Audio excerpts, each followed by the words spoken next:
Assalamualaikum warahmatullahi wabarakatuh. Perkenalkan, saya atas nama Hairani N, NIM 203079 RMIKB 2020.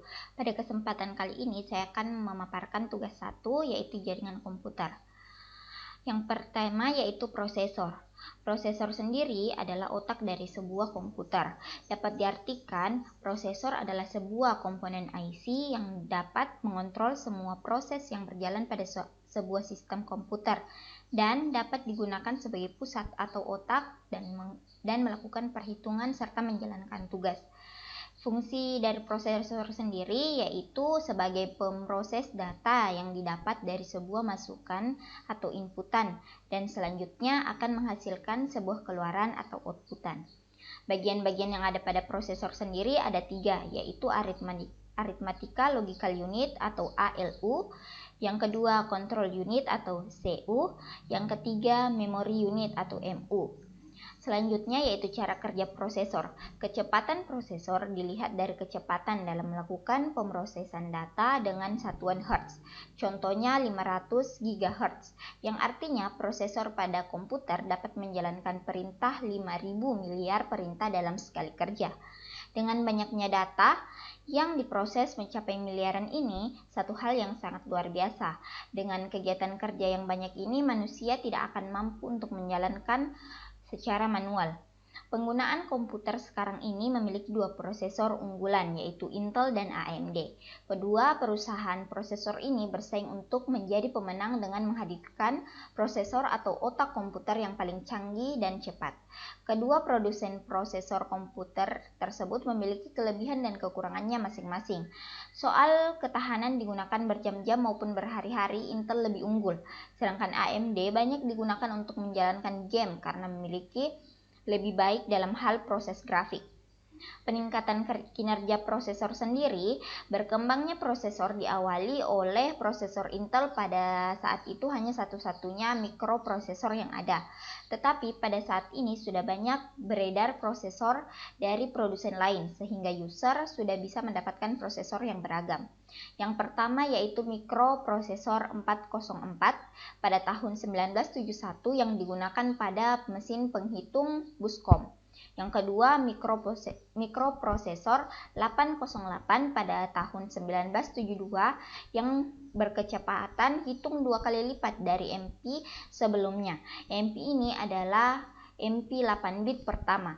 MP ini juga didesain untuk mengerjakan satu pekerjaan saja. Yang ketiga, mikroprosesor 8080. Pada tahun 1974, pada seri ini Intel melakukan perubahan dari MP multi-voltage menjadi triple voltage. Teknologi yang dipakai NMOS lebih cepat dari seri sebelumnya yang memakai teknologi PMOS. Generasi 1 prosesor 8088 dan 8086. Prosesor 8086 pada tahun 1978 merupakan CPU 16 bit pertama Intel yang menggunakan bus sistem 16 bit. Generasi kedua prosesor 80286 pada tahun 1982 juga merupakan prosesor 16 bit. Prosesor ini mempunyai kemajuan yang relatif besar dibanding chip-chip generasi pertama. Yang keenam yaitu generasi 3 prosesor 80386DX merupakan CPU 32 bit pertama. Yang ketujuh, generasi 4 prosesor 80486DX dikeluarkan 10 April pada tahun 1989 dan bekerja dua kali lebih cepat dari pendahulunya. Hal ini dapat terjadi karena penanganan perintah-perintah x86 yang lebih cepat lebih pada mode RISCS. Prosesor 80486XS merupakan chip baru yang tidak lengkap. Mat koprosesor dihilangkan dibandingkan 486DX. Yang kesembilan, prosesor Cyrix 486 SLC. Cyrix dan Texas Instrumental telah membuat serangkaian chip 486 SLC. Chip-chip tersebut menggunakan kumpulan perintah yang sama seperti 486DX dan bekerja secara internal 32 bit seperti DX. Prosesor IBM 486 SLC 2. IBM mempunyai chip 486 buatan sendiri. Serangkaian chip tersebut diberi nama SLC2 dan SLC3. Generasi 5 Pentium klasik P54C. Chip ini dikembangkan oleh Intel dan dikeluarkan pada 22 Maret 1993. Prosesor Pentium merupakan super, berarti prosesor ini dapat menjalankan lebih dari satu perintah tiap-tiap tick clock. Yang ke-12 yaitu Cyrix 6x86 chip dari perusahaan Cyrix yang diperkenalkan 5 Februari 1996 ini merupakan tiruan Pentium yang murah. Chip ini kompatibel dengan Pentium karena cocok dengan soket 7. Selanjutnya yaitu 13 AMD. Pentium AMD seperti chip-chip yang ditawarkan oleh Intel bersaing dengan ketat. AMD menggunakan teknologi mereka sendiri. Yang 14 yaitu AMD K5, merupakan tiruan Pentium. K5 lama sebagai contoh dijual sebagai PR133, maksudnya bahwa chip tersebut akan berujuk kerja seperti sebuah Pentium P133. Pentium MMX 1, 2 Pentium MMX P55C. Pentium P55C diperkenalkan 8 Januari 1997, merupakan kumpulan perintah baru, 57 integrer baru, 4 jenis data baru, dan 8 register 64 bit yang menambahkan kemampuan CPU tersebut. IDT WeChip. IDT merupakan perusahaan yang lebih kecil menghasilkan CPU seperti Pentium MMX dengan harga murah. WeChip C6 pertama IDT diperkenalkan pada Mei 1997. Yang ke-17 AMD K6 diluncurkan pada 2 April 1997 yang berujuk kerja lebih baik daripada Pentium MMX, oleh karena itu termasuk dalam keluarga P6. Yang ke-18 yaitu Cyrix 6x86MX. Cyrix juga mempunyai chip dengan ujuk kerja tinggi, berada di antara generasi 5 dan 6. Jenis pertama didudukan melawan chip Pentium MMX. Celeron 300A merupakan sebuah chip dalam kartu. Yang selanjutnya Pentium 2 Celeron PPGA soket 370. Soket PGA 370 terlihat seperti soket 7 tradisional yang mempunyai 370 pin. Pentium 2 Xeon ditunjukkan untuk server dan pemakaian high-end. AMD K36. AMD K36 merupakan model 9 dengan nama sandi Sharptooth. Yang Pentium 3 Katmai. Maret 1999 Intel mengenalkan kumpulan MMX2 baru yang ditingkatkan untuk perintah grafis, diantaranya 70 buah. Generasi 7 AMD K7 Athlon seperti yang diharapkan untuk mengungguli Pentium 3 pada frekuensi clock yang sama. Generasi ke-8 Intel Core 2 Duo. Proses generasi ke-8 adalah Core 2 Duo yang diluncurkan pada Juli 2007. Prosesor ini memakai mikroprosesor dengan arsitektur x86. Selanjutnya Conre. Prosesor ini dibangun dengan menggunakan teknologi 65nm dan ditujukan untuk penggunaan desktop menggantikan jajaran Pentium 4 dan Pentium D. Conre XE mempunyai tenaga lebih dibandingkan dengan Conre. AMD Athlon 64 dirilis pada 23 September 2003, merupakan prosesor produksi pertama AMD untuk keluarga CPU K8 yang ditujukan untuk pasar komputer desktop dan laptop. Pentium 4 Prescott diproduksi untuk memenuhi ambisi Intel mencapai frekuensi yang lebih tinggi dengan meningkatkan pipeline prosesor dan menjadi salah satu prosesor yang haus akan daya. Selanjutnya yaitu Intel Core 2. Keluarga mikroprosesor Core 2 diperkenalkan pertama kali pada 27 Juli 2006 berbasis mikroarsitektur Intel Core. Yang terakhir yaitu Intel Pentium Dual Core. Walaupun menggunakan nama Pentium, prosesor ini berbasis mikro arsitektur Intel Core sehingga memenuhi fitur-fitur dasar mikrofilter Intel Core. Selanjutnya yaitu RAM. RAM atau Random Access Memory adalah hardware yang terdapat pada perangkat atau menyimpan data. RAM pertama kali ditemukan pada tahun 1968 oleh Robert Dennard. RAM bekerja dengan mengelola setiap data dan perintah yang dimasukkan pengguna, kemudian menyimpan data sementara. Cara kerja RAM sendiri penyimpanan dengan kecepatan tinggi yang digunakan untuk menyimpan dan mengakses data sementara komputer. RAM bekerja penyimpanan data umum digunakan program secara konstan atau saat dibuka. Jenis-jenis RAM meliputi DIMM, RIMM, SIMM, SODIMM, dan SOORIMM. Perkembangan RAM di era modern beranjak ke era yang lebih modern. RAM atau Random Access Memory ditemukan oleh Robert Dennard dan mulai diproduksi secara besar-besaran oleh Intel pada tahun 1968. Jauh sebelum komputer modern pertama dibuat IBM pada tahun 1981. Dari sinilah perkembangan RAM yang kita kenal sekarang bermula. Pada awal diciptakannya RAM hanya membutuhkan tegangan 5 volt untuk dapat berjalan pada frekuensi 4,77 MHz dengan waktu akses memori sekitar 200 ns atau 1 ns sebanding dengan 10 detik. Pada tahun 1970, IBM mulai mengembangkan memori yang dinamakan DRAM atau Dynamic Random Access Memory. Penggunaan nama dinamik karena memori ini pada setiap jeda atau waktu selalu memperbarui keabsahan informasi atau data yang tersimpan. DRAM sendiri memiliki frekuensi kerja yang bervariasi, mulai dari 4,77 MHz hingga 40 MHz. Tahun 1987, FPM DRAM ditemukan. FPM memungkinkan transfer data yang lebih cepat pada baris yang sesama dari jenis memori sebelumnya. FPM bekerja pada rentang frekuensi antara 16 MHz hingga 66 MHz dengan waktu akses sekitar 50 ns. Selain itu, FPM mampu mengelola transfer data atau bandwidth sebesar 188,71 MB per detik.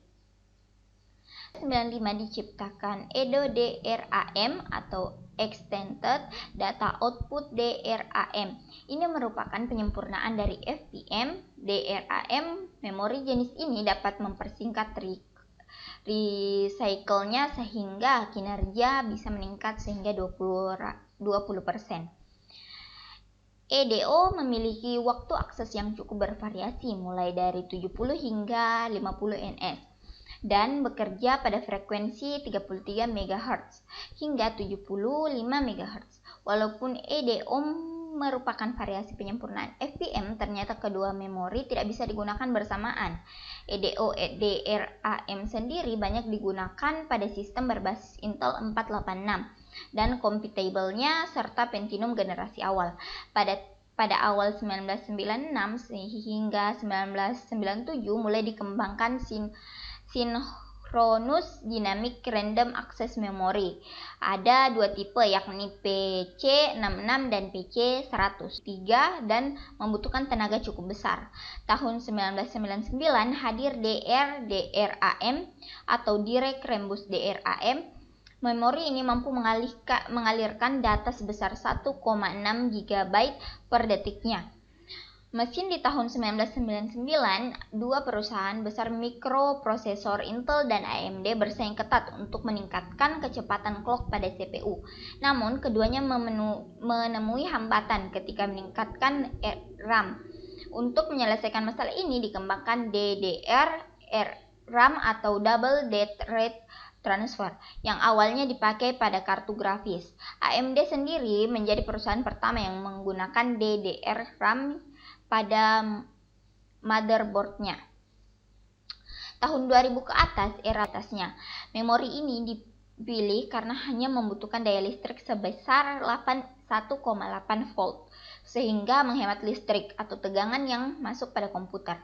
RAM jenis ini dikembangkan secara serius pada tahun 2005. Tahun 2007 hingga sekarang muncul DDR3 RAM. Memori jenis ini memiliki kebutuhan daya yang berkurang sekitar 16% dibanding DDR2.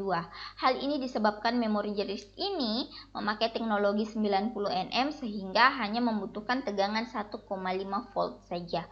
Memori ini memiliki kecepatan yang baik dibanding memori-memori generasi awal.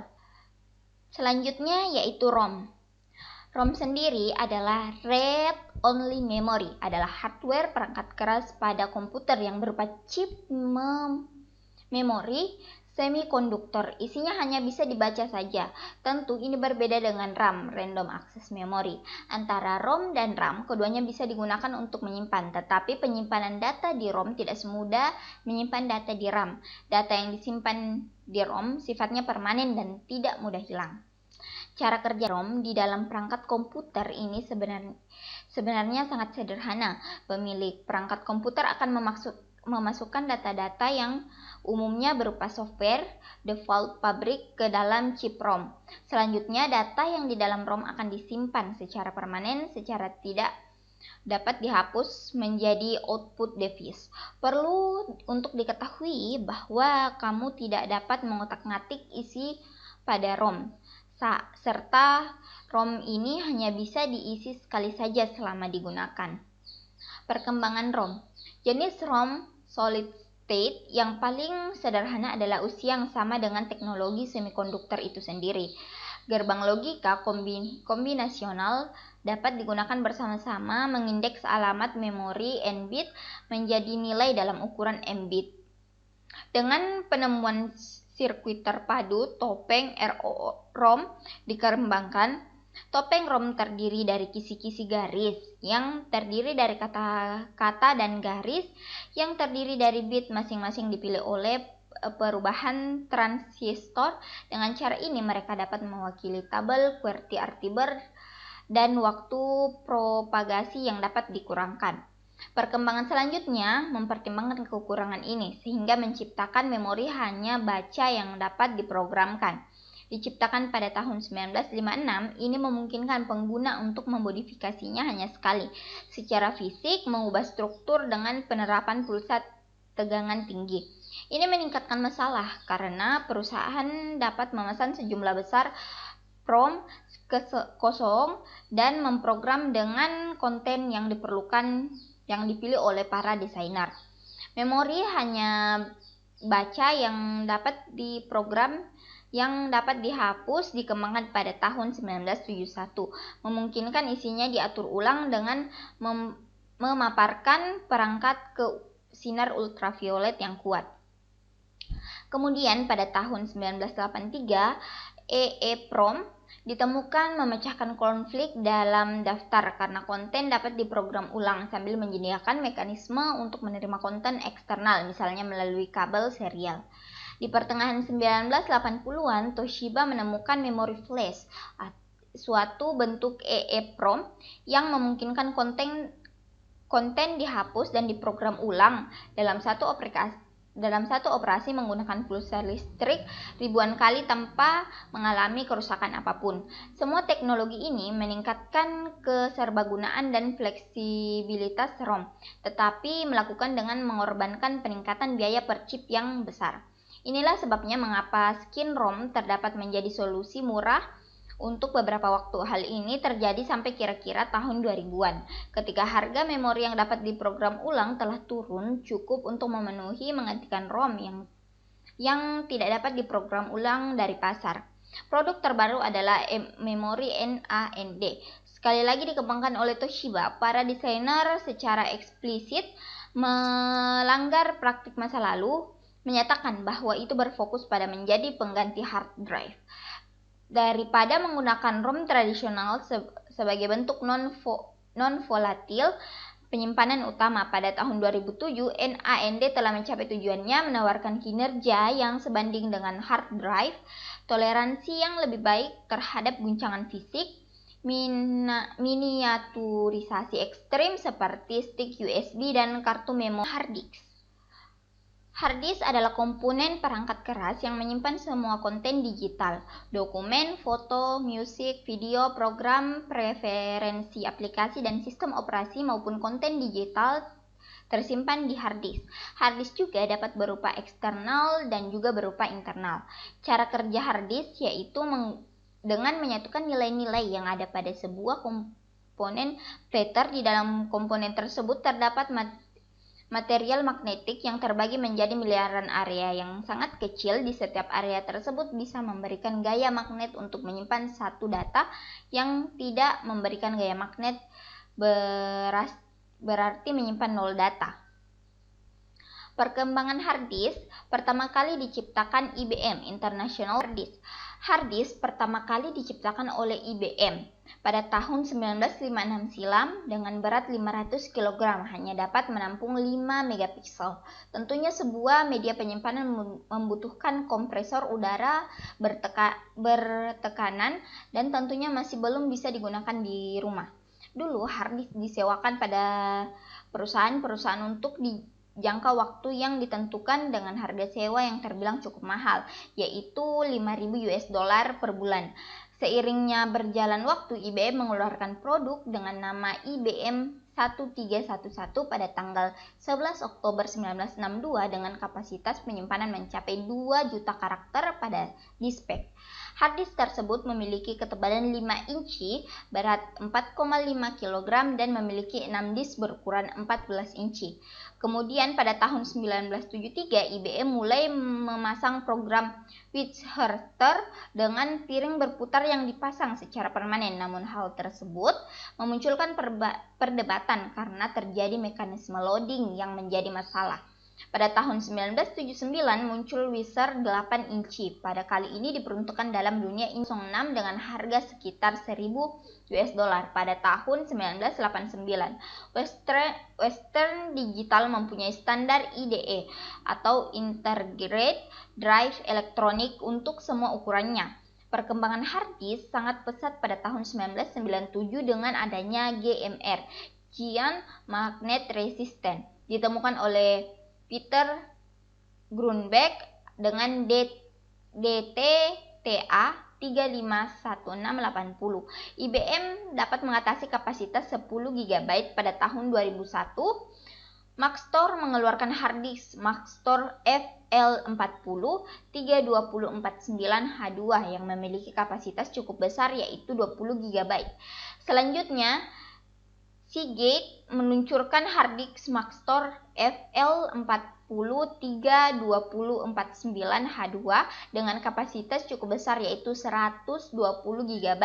Perkembangan terus berlanjut hingga pada 2007 Hitachi meluncurkan Dextar 7K 1000 memiliki kapasitas 1000 GB atau 1 TB dan hard disk digunakan di komputer.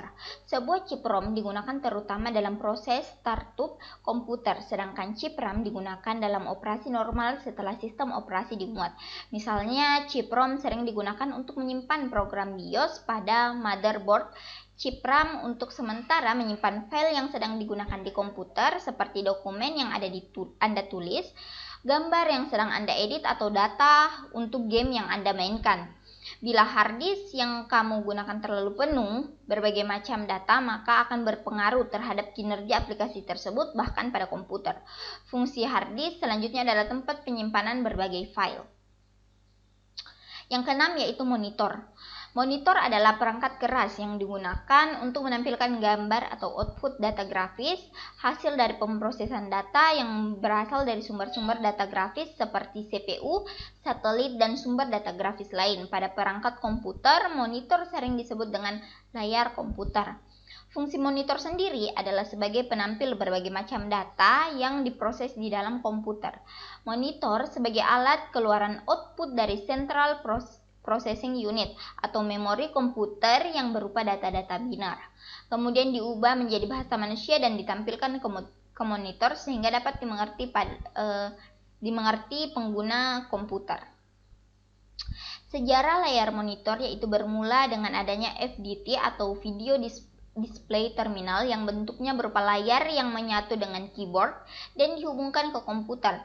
Tahap pengembangan layar monitor dimulai pada tahun 1855 yang ditandai dengan penemuan tabung sinar katoda atau ilmuwan oleh atau cathode ray tube yang awalnya dikembangkan untuk menerima siaran televisi. Perkembangan sinar katoda pertama diproduksi oleh Allen B. Dumont pada tahun 1931. Pada generasi awal, komputer masih menggunakan televisi sebagai layar penampilan dari prosesor pengolahan data yang dilakukan. Masalahnya adalah resolusi monitor televisi pada saat itu hanya mampu menampilkan 40 karakter secara horizontal. Hingga pada akhirnya monitor khusus untuk komputer dikeluarkan oleh IBM yang memiliki resolusi 80 kali 25 pada saat itu. Generasi berikutnya muncul monografis atau MGA dengan resolusi 720 kali 350. Perkembangan selanjutnya pada tahun 1980-an, monitor CGA dengan EGA ditemukan dengan resolusi yang sedikit lebih bagus, berkisar 640 kali 350. Monitor jenis ini cukup stabil, bahkan hingga muncul generasi setelahnya yang dibilang memiliki jarak cukup jauh sampai muncul komputer Windows. Pada semua jenis monitor ini menggunakan video digital yang spesifik untuk mengatur warna dengan intensitas cahaya. Antara video adapter dan monitor memiliki 2-64 warna tergantung standar grafik yang ditentukan. Selanjutnya diperkenalkan standar monitor FGA, tampilan grafis dan sebuah komputer menjadi lebih nyata. FGA beberapa variasi yang berhasil sesudahnya PGA, XGA, dan SFGA merupakan standar video analog dengan sinyal RGB, red, green, and blue. Untuk pewarnaan, secara dasar analog monitor memungkinkan penggunaan full color dengan intensitas yang tinggi. Generasi monitor selanjutnya adalah teknologi LCD yang berganti teknologi dan tidak lagi menggunakan tabung elektron CRT, tetapi menggunakan sejenis kristal liquid yang dapat berkilau. Teknologi ini diberi nama dengan flat panel display dengan layarnya yang berbentuk pipih dan kemampuan resolusi yang tinggi. Setelah melewati perkembangan yang cukup banyak, sampailah dengan monitor modern yang memiliki spesifikasi lebih mumpuni, yaitu monitor LED. Teknologi monitor LED memiliki keunggulan yang signifikan dibandingkan dengan monitor LCD. Salah satunya menghasilkan detail gambar yang lebih halus dan sempurna serta ketajaman visual yang lebih baik. Kontras rasio yang cukup tinggi perbedaan dibandingkan monitor LCD. Teknologi selanjutnya yaitu monitor plasma. Monitor ini menggunakan gas neon atau xenon yang dilipat dua lapisan pelat kaca.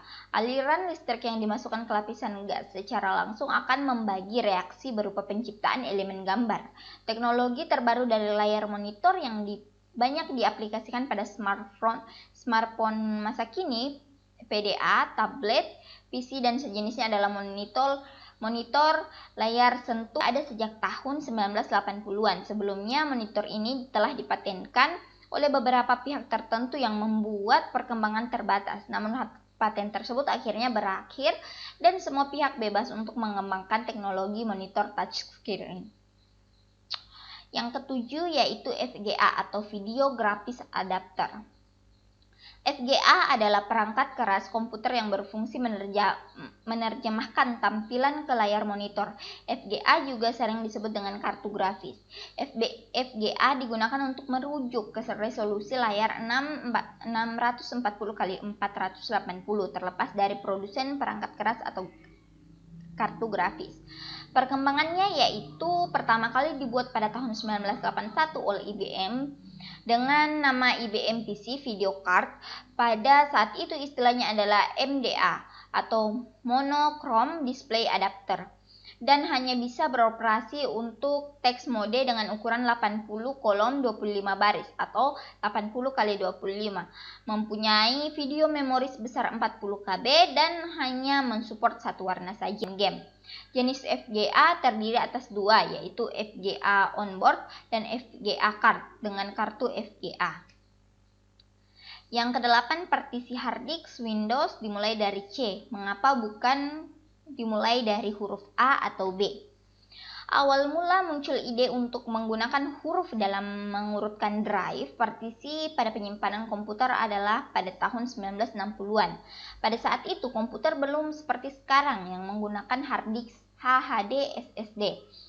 Harga penyimpanan internal seperti hard disk pada masa itu sangatlah mahal sehingga komputer tidak dipasang penyimpanan internal seperti hard disk. Karena tidak ada hard disk sebagai penyimpanan OS dan data, maka digunakan penyimpanan eksternal seperti floppy drive untuk bisa menjalankan sistem operasi dan juga bisa menyimpan data. Maka umumnya digunakan dua floppy drive. Floppy drive atau floppy disk pertama digunakan sebagai penyimpanan sistem operasi DOS dan diberi label drive A. Kemudian floppy drive lainnya digunakan, yaitu huruf drive partisi masih dimulai dengan huruf A dan juga huruf B. Namun itu hanya untuk melabeli floppy disk, bukan untuk hard disk karena saat itu hard disk belum banyak digunakan. Selanjutnya pada tahun 1980-an hard disk mulai menjadi standar penyimpanan internal pada komputer atau PC desktop. Sistem operasi juga tidak lagi tersimpan pada floppy disk, melainkan sudah ditambahkan ke hard disk internal. Karena dari awal sudah diberikan label berupa huruf pada drive, maka tentu hard disk ini juga harus diberi label sesuai urutan. Karena sebelumnya ada dua floppy disk yang diberi huruf A dan B, maka artinya hard disk ini mempunyai penyimpanan ketiga. Dengan demikian, untuk melanjutkan label huruf sebelumnya, maka hard disk diberi dengan label huruf C. Jadi huruf C pada awalnya ditujukan untuk membeli hard disk sebagai penyimpanan ketiga setelah floppy disk A dan B. Namun karena ukuran hard disk yang besar sehingga bisa dibagi menjadi beberapa partisi. Partisi lain kemudian dibuat pada hard disk tersebut agar bisa juga digunakan untuk menyimpan data. Partisi lain yang terbentuk pada hard disk tersebut kemudian akan diberi label setelah huruf C, yaitu D, setelah itu E, dan seterusnya. Jadi partisi C akan berisi file sistem operasi seperti Windows dan partisi setelahnya untuk penyimpanan data pengguna. Begitu juga jika Anda mencolokkan perangkat eksternal seperti DVD, flash disk, atau hard disk eksternal. Hurufnya akan diurutkan setelah huruf partisi yang ada sebelumnya. Itulah alasan mengapa partisi hard disk atau SSD yang ada pada zaman sekarang diberi label huruf C. Meskipun komputer saat ini sudah tidak ada menggunakan floppy disk, namun label pada hard disk tidak berubah, akan tetap menggunakan huruf C. Tapi jika Anda memiliki floppy drive dan komputer Anda juga masih memiliki pembacanya, maka saat dicolokkan akan tetap terbaca pada drive A. Jika Anda mencolokkan floppy drive, yang lainnya akan terbaca sebagai drive B. Artinya huruf A dan B sudah diperuntukkan sebagai label khusus untuk floppy drive. Sekian dari saya, jika ada kesalahan mohon dimaafkan. Assalamualaikum warahmatullahi wabarakatuh dan terima kasih.